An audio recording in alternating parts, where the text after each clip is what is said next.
Olá pessoal, eu dividi a aula de número 5 em duas partes, então aqui está a parte de número 2. Que Deus nos abençoe. Partindo-se do princípio que a carta de Jacó é baseada em Levíticos 19 e 20, que é a nossa primeira aula, né?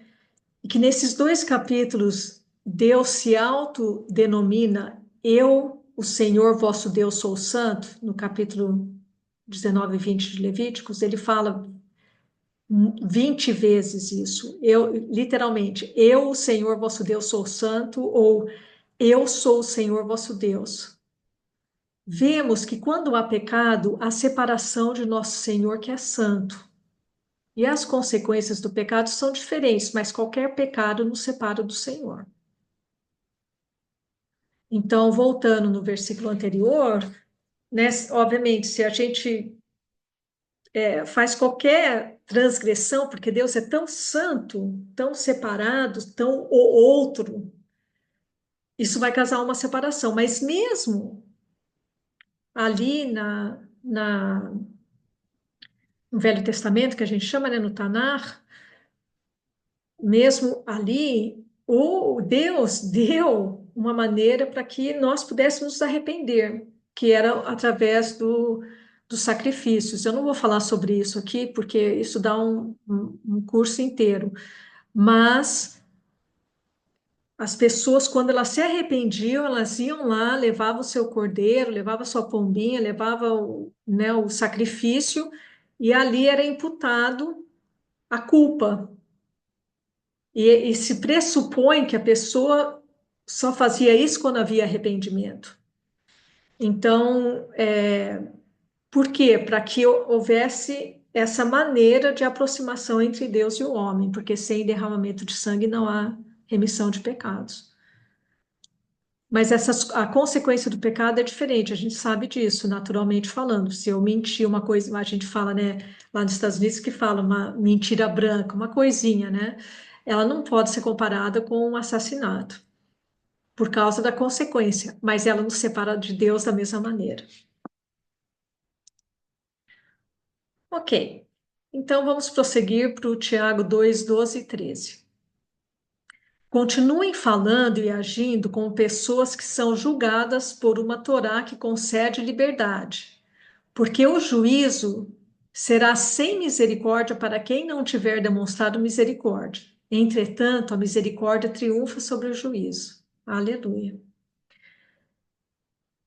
Lembra que a gente está falando, né, sobre o falar. Lembra que a gente lá os outros versículos falaram: olha, se você acha que você está observando a religião, mas você fala, né, contra a palavra, contra as pessoas, você não está.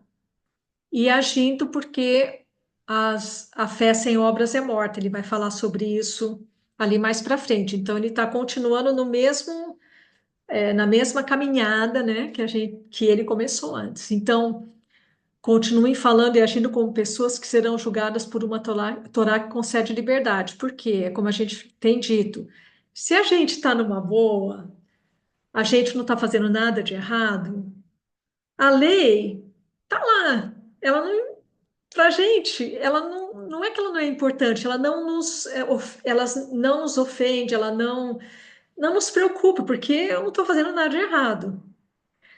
O problema é quando a gente está fazendo alguma coisa de errado, aí a gente quer se esconder, a gente acha que não está certa essa lei. Por quê? Porque a gente não está gostando do que Deus está falando. Estou falando da lei perfeita, que é aquilo que saiu e pronunciado da boca de Deus, tá? Só para lembrar uma pausa aqui, porque eu fico falando da lei. É claro que, por exemplo, sem o templo, muitas das leis que lá estão, elas não podem mais, né, dos mandamentos, das ordenanças, elas não são mais aplicáveis, porque não tem templo.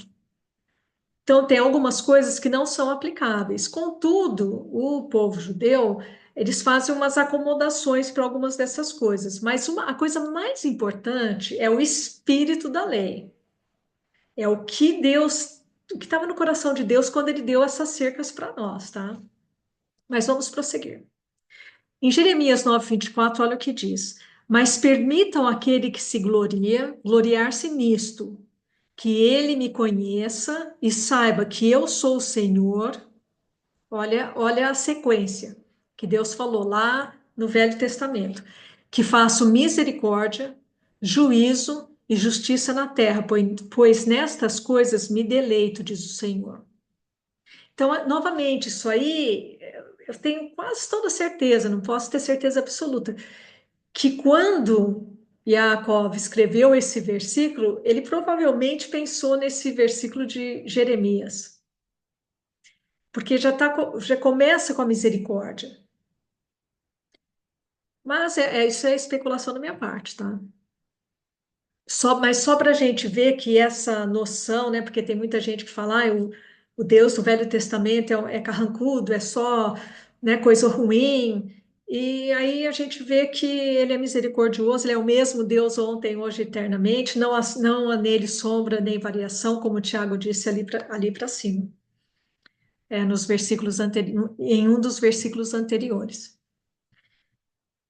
Isso aí vem do David Stern novamente, que foi aquele que traduziu o Novo Testamento judaico. Comparações muito simples entre o cristianismo e o judaísmo assumem que o Antigo Testamento retrata Deus como severo e incessantemente julgador, e que o Novo Testamento mostra um Deus de misericórdia. Na verdade, o Deus da Tanakh, que é o Antigo Testamento, também é misericordioso, como nós vemos lá em Êxodo 34, o Senhor misericordioso, que perdoa as ofensas, né? É esse versículo aí. E o Salmo 62, 12, eu não lembro qual que é agora, eu li, mas eu não me recordo. Enquanto sob o julgamento da nova aliança, ele será sem misericórdia para com aquele que não mostra misericórdia. Olha a diferença, né? Tem gente que fala que a lei de Moisés ela é muito dura. Só que quando Yeshua veio, como a Giovana muito teve aquela revelação, né, de que acho que foi a Giovana, de que quando ele fala amai-vos uns aos outros, um novo mandamento vos dou, amai-vos uns aos outros como eu vos amo.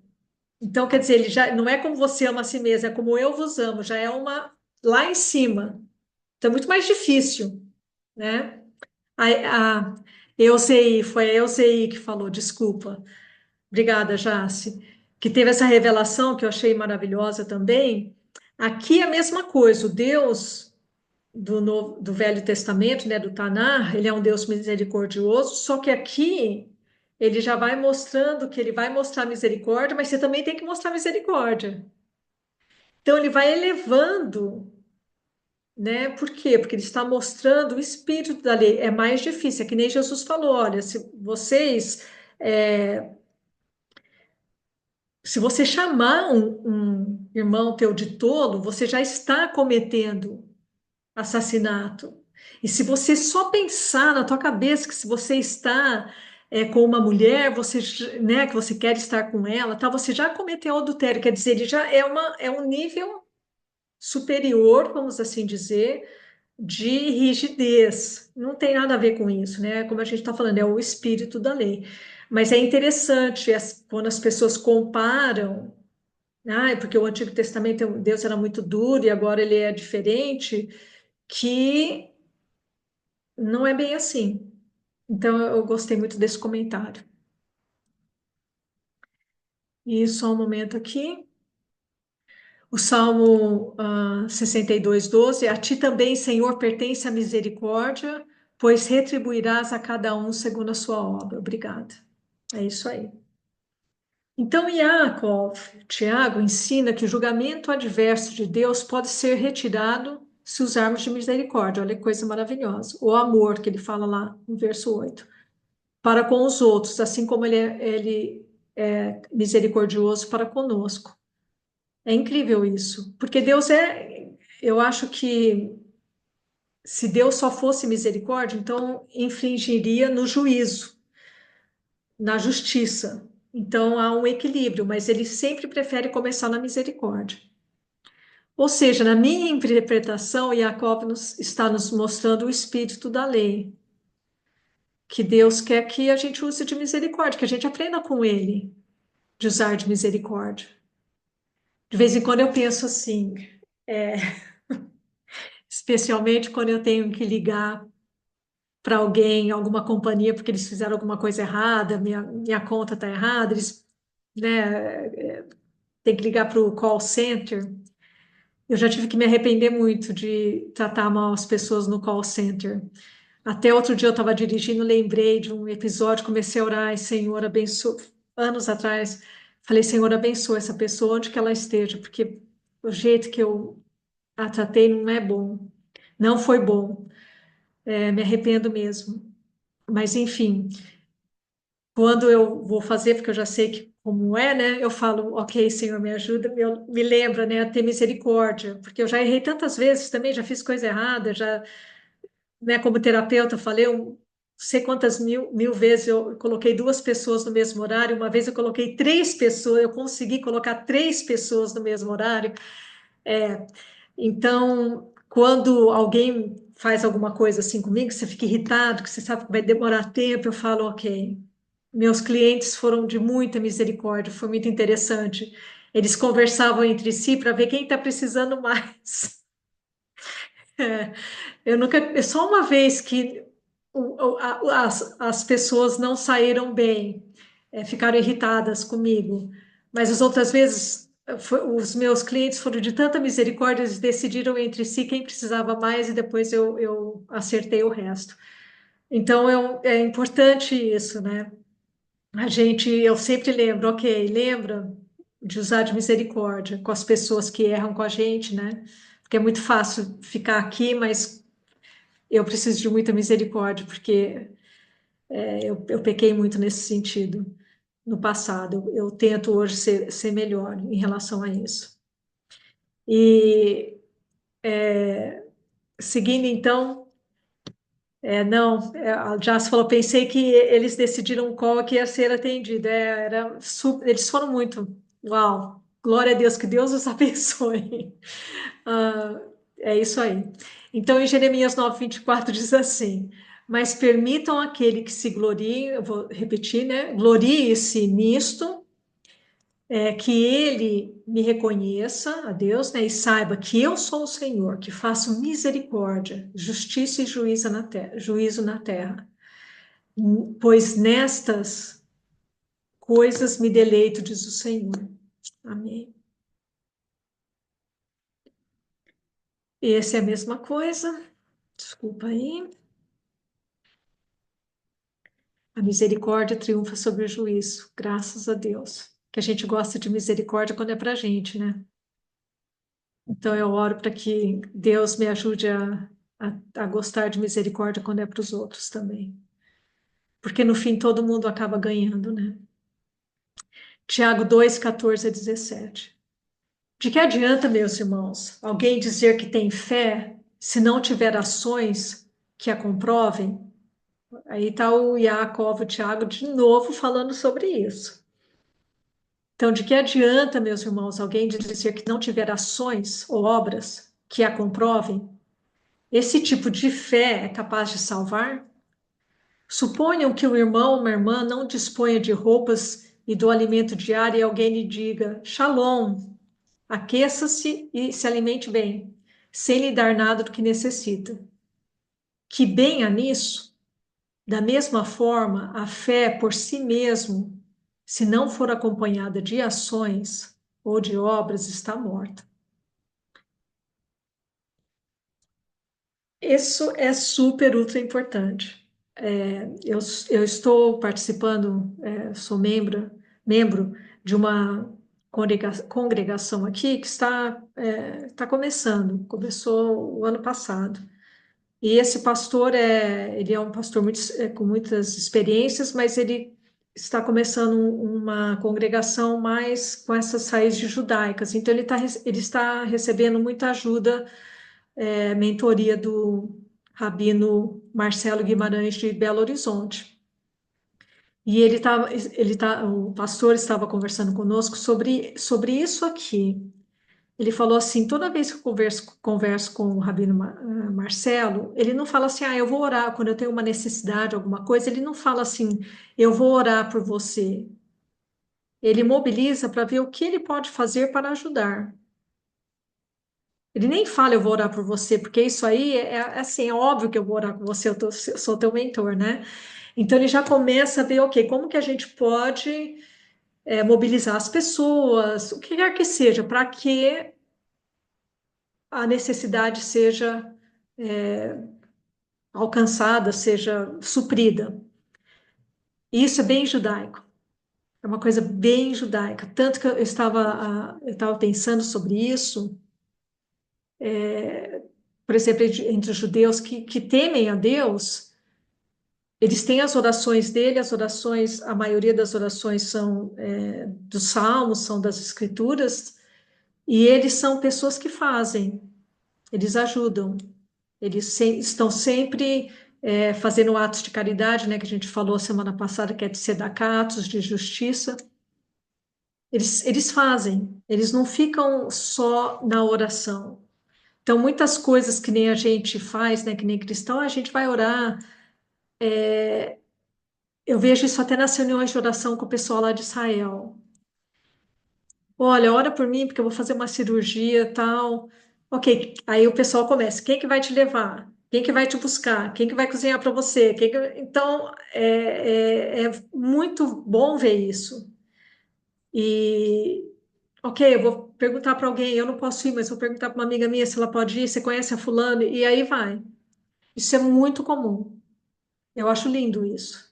Porque é uma coisa assim que me toca para eu ser também assim, porque algumas vezes eu não sou assim por preguiça, por falta de tempo, por uma série de coisas, e me desafia a ser mais ciente dessa parte que o Tiago está falando aqui.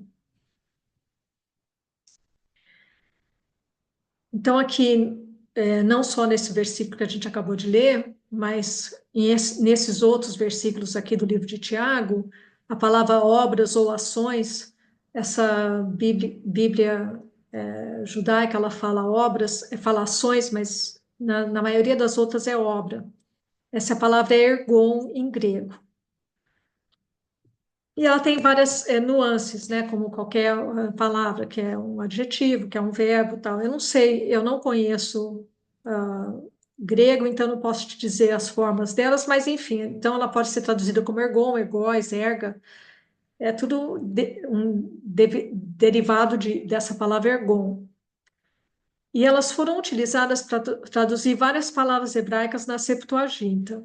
A Septuaginta, só vou dar uma explicaçãozinha. Ela é uma tradução da Bíblia hebraica, ou seja, do Velho Testamento, para o grego koiné, que é o grego que o Novo Testamento foi escrito, que era o daquela época, e realizada em Alexandria, no Egito, entre os séculos 3 e 1 antes de Cristo. Por que que ela é importante? Porque ela usa os textos antigos em hebraico, né, para traduzir o Velho Testamento e a gente tem uma ideia as palavras que foram usadas em grego que são correspondentes ao hebraico. Então isso é muito importante, né? Quais as palavras que eles escolheram? Por que que eles fizeram essa tradução? Porque havia uma crescente comunidade judaica em Alexandria que falava grego e já não compreendia o hebraico, então eles traduziram para aquele idioma. Aí tem a tradição, né, de que o rei Ptolomeu II Filadelfo solicitou a tradução da Torá e que 72 sábios judeus, 6 de cada tribo de Israel, pelo menos, né, realizaram o trabalho em 72 dias. O número foi arredondado para 70 e aí o nome Septuaginta, tá?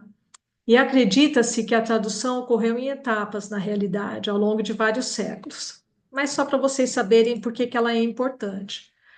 Olha aí, a Septuaginta se baseia em manuscritos hebraicos mais antigos do que os textos maçoréticos, que são aqueles que têm os versículos e os capítulos, os versículos, que são a base da maioria das Bíblias hebraicas atuais. Ele tem um cânon um pouco diferente, porque ele inclui alguns daqueles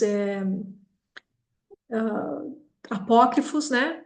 E a influência, ela foi usada, essa Bíblia, pelos apóstolos e pela primeira igreja, e suas traduções influenciaram as traduções latina e outras versões da Bíblia.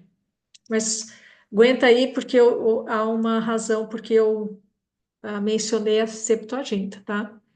Então, olha só, a palavra hebraica traduzida por ergon, ela tem muitas palavras, não tem uma só como é lá em Tiago, né, para obras.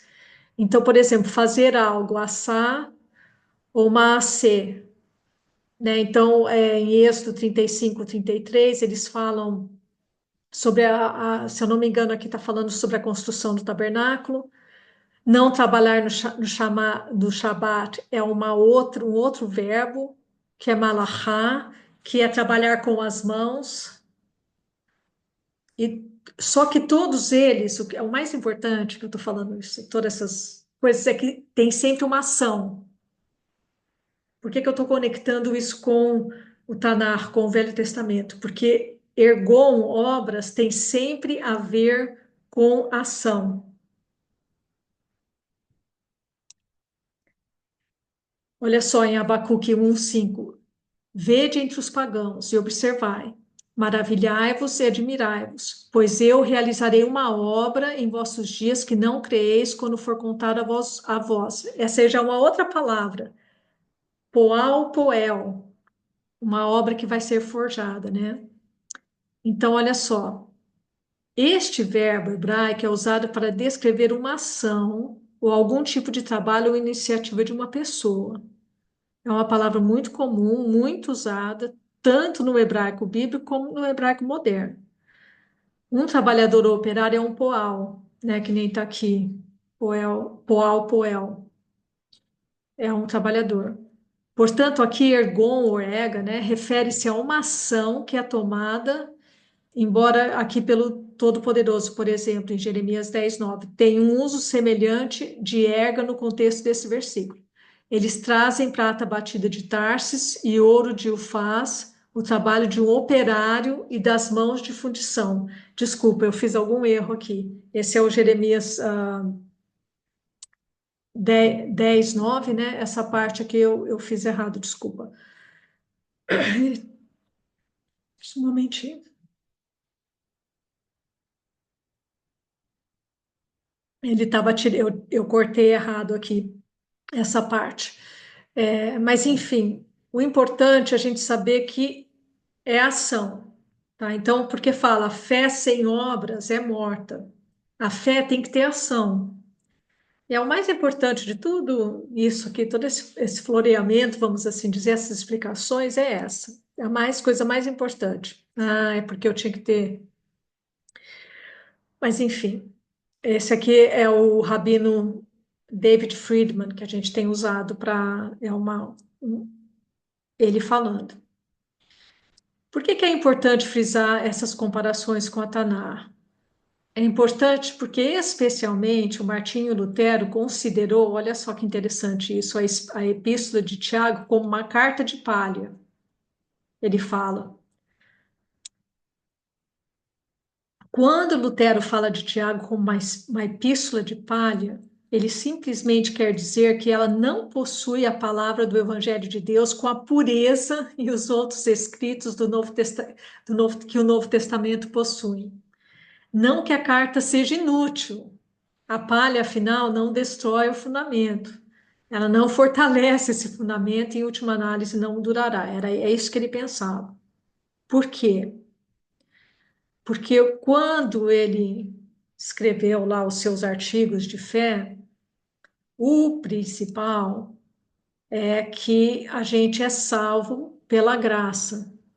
Acabou, ponto. O que é verdade. Só que não para aí. Olha só o que fala lá em Efésios: pois pela graça sois salvos, por meio da fé, e por isso não é de vós mesmos, isso é o dom de Deus. Não de obras, para que nenhum homem se glorie. É a mesma palavra, ergon. Porque somos feitura sua, criados em Cristo Jesus para as boas obras, os quais Deus estabeleceu que andássemos nelas. Então é verdade, nós não somos salvos por obras, por aquilo que a gente faz. Nós somos salvos pela graça. Mas a gente não é salvo para ficar sem fazer nada. A gente é salvo para fazer as boas obras. E como a gente já também conversou numa das aulas anteriores, é que essas obras, muitas vezes, essas ações, Deus estabeleceu para nós. Eu sempre entendi esse versículo que é assim: Deus, né, estabeleceu para nós que andássemos nessas boas obras. Né, ele vai me inspirar onde eu vou morar, ele vai mostrar com quem eu devo me relacionar, ele vai. Uma coisa bem pessoal. Só que essas obras que Deus estabeleceu para que andássemos nelas são os seus preceitos, são os seus mandamentos, como a gente viu numa aula passada. Então, esse negócio que, mas a pessoa creu e agora está vivendo uma vida do jeito que quer, eu não sei em quem exatamente ela creu. Ela pode ter tido uma experiência com Deus, uma experiência com Jesus. Mas se não há frutos, se a vida dela não está mudando, se faz 30 anos que ela está lá na igreja né, a boca suja, falando mal dos irmãos, tem algum problema gravíssimo aí. Mas eu creio em Jesus. Well, a gente vai ver não hoje, mas na próxima semana que o diabo também crê nele. E eu não quero ser assim arrogante ou falar mal das pessoas ou, né, porque eu entendo muito bem que a gente tem que desenvolver a nossa salvação com temor e tremor.